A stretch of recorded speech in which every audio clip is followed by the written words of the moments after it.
안녕하세요. 여수 1번입니다. 2022년 7월 28일 목요일입니다. 파월이 연설을 했습니다.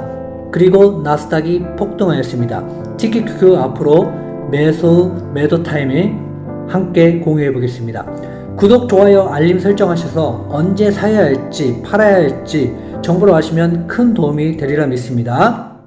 파월이 어제 속도를 조절하겠다고 얘기를 했습니다. 그러면서 나스닥은 4%가량 올랐죠. 그래서 이렇게 파월의 말 한마디에 바뀔 수 있는 게 미국 주식인 것 같습니다. 지금은. 하지만 이렇게 파월의 말만 믿고 주식을 투자한다는 건 상당히 위험하다고 생각을 하고 있습니다. 지금은 돈을 줄여가고 있는 상태입니다. 그래서 수도꼭지를 계속 조여가고 있는 상황이고 돈이 줄어든다. 그렇다면은 주식을 투자할 때 좋냐?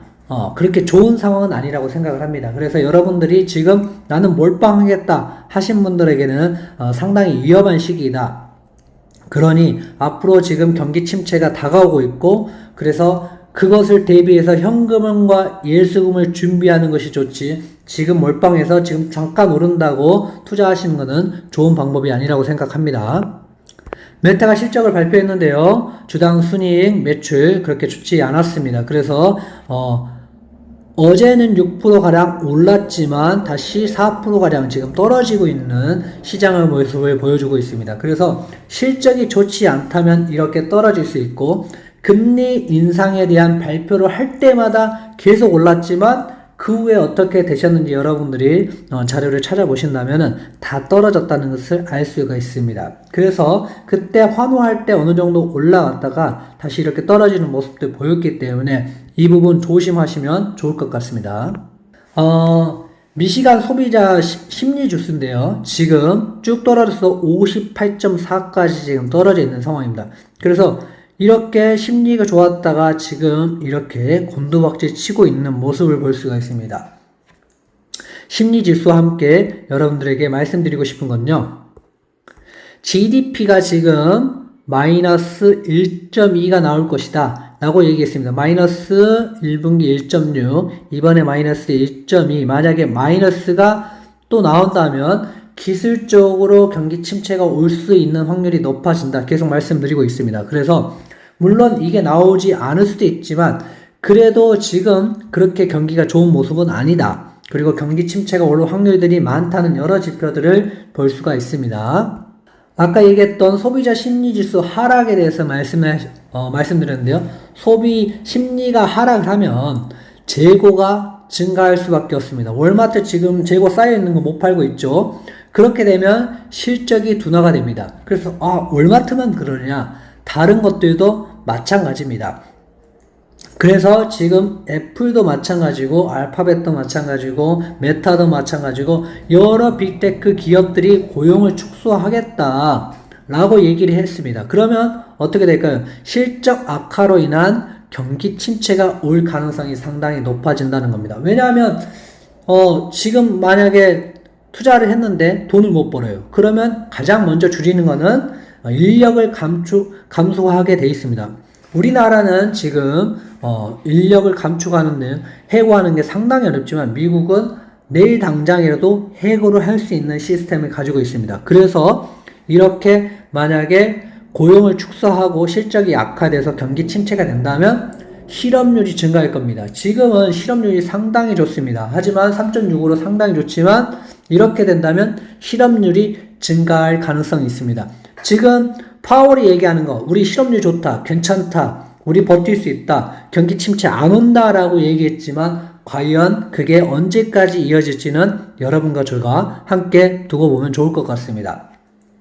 실업률이 증가한다면 그 다음에 어떻게 되느냐, 어느 정도 실업률 쭉 증가해서 4% 이상, 4.5% 이상이 간다면 그때부터 경기를 활성화할 가능성이 있고 금리 인하할 가능성이 있고 돈 풀기를 할 가능성이 있습니다. 그래서 여러분들이 내가 투자해야 될 때는 언제냐, 실업률이 증가해서 정점에 다다르고 뭔가 실업률이 바뀌기 시작할 때 그때 들어가셔도 늦지 않다. 장기적으로 투자하신 분들은 이때 들어가라고 말씀드리고 싶고, 단기적으로는 계속 기술적 반등이 나오기 때문에 그때마다 여러분들이 싸게 사서 조금 비싸게 팔고 싸게 사서 비싸게 팔고 이런 플랜은 가지고 가실 수 있지만, 그렇게 하기에는 많은 예수금보다 10에서 20% 정도만 여러분들이 계속 투자를 안 하시긴 좀 힘드시잖아요. 그러니까 투자를 하시는 건 좋다. 하지만 너무 많은 돈은 투자하지 마셔라.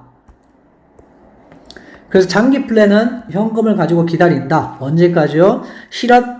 실업률이 정점을 찍고 조금 떨어지거나, 왜냐하면 이제 패드에서 그때 패드 풋을 할 가능성이 있습니다. 그러면 패드 풋을 한다.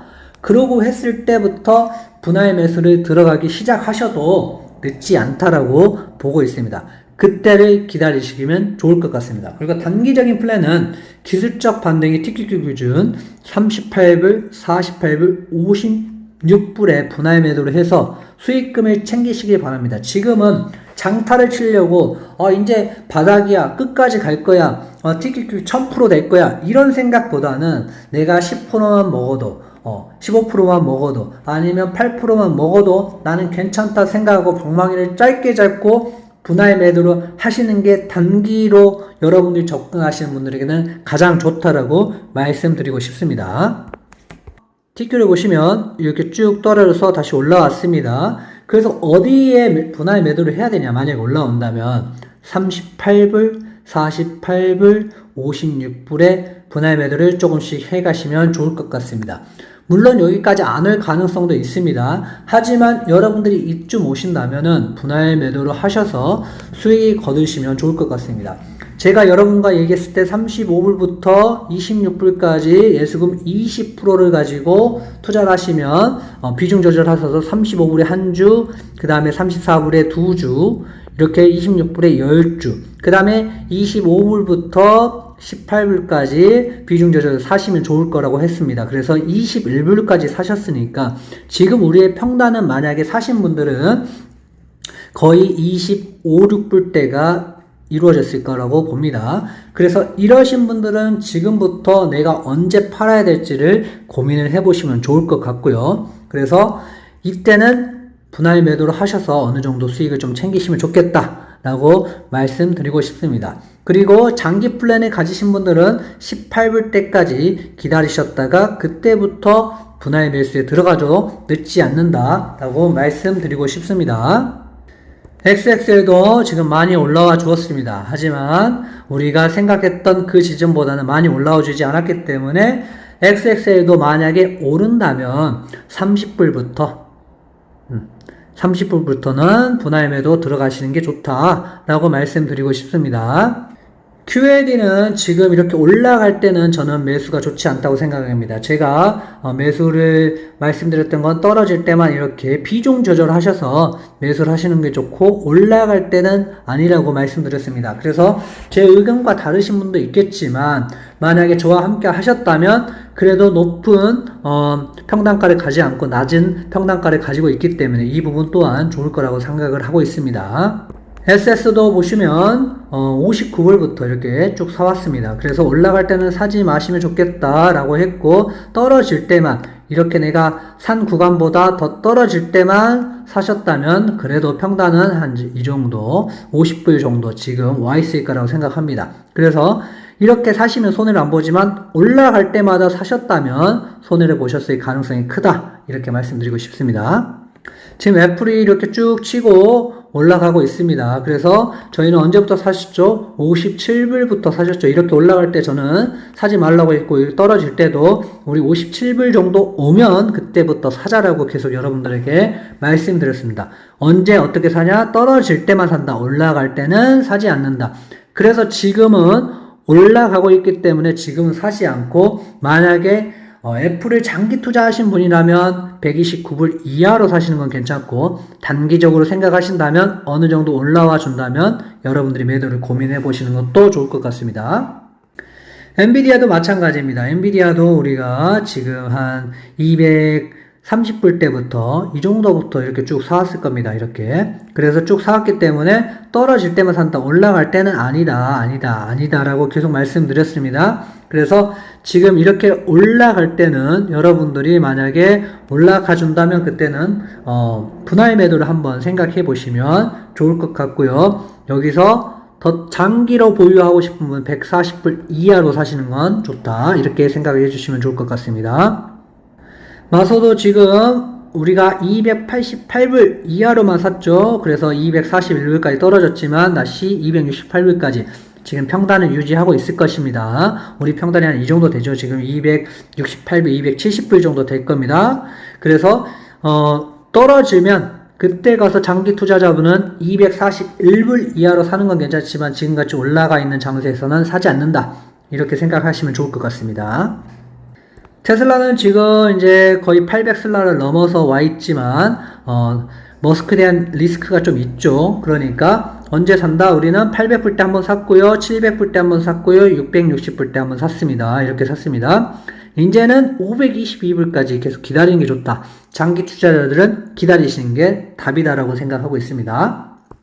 나스닥은 뭐 이렇게 지금 계속 떨어지면서 쭉 떨어지면서 있는데 한 번씩 기술적 반등을 했고 여기서 큰 반등을 이루었죠. 그래서 이번에는 큰 반등이 있을 수도 있지만 더 하다가 다시 떨어질 수도 있기 때문에 저는 10,000포인트, 1290포인트, 그 다음에 8000포인트를 계속 기다리면서 장기적으로 플랜을 짜갈 생각입니다. 그래서 장기 플랜과 단기 플랜이 다르니까 무조건 사야 된다, 무조건 올인해야 된다 이렇게 하신 분들은 손해를 보실 수 있고 단기적으로 한 번씩 사고 팔고 트레이딩을 하는 거는 괜찮지만 그것도 내가 가진 예수금의 20% 정도만 하는 게 좋다 이렇게 생각하고 있으니까 이 부분 참고하셔서 투자하시면 좋을 것 같습니다. 감사합니다.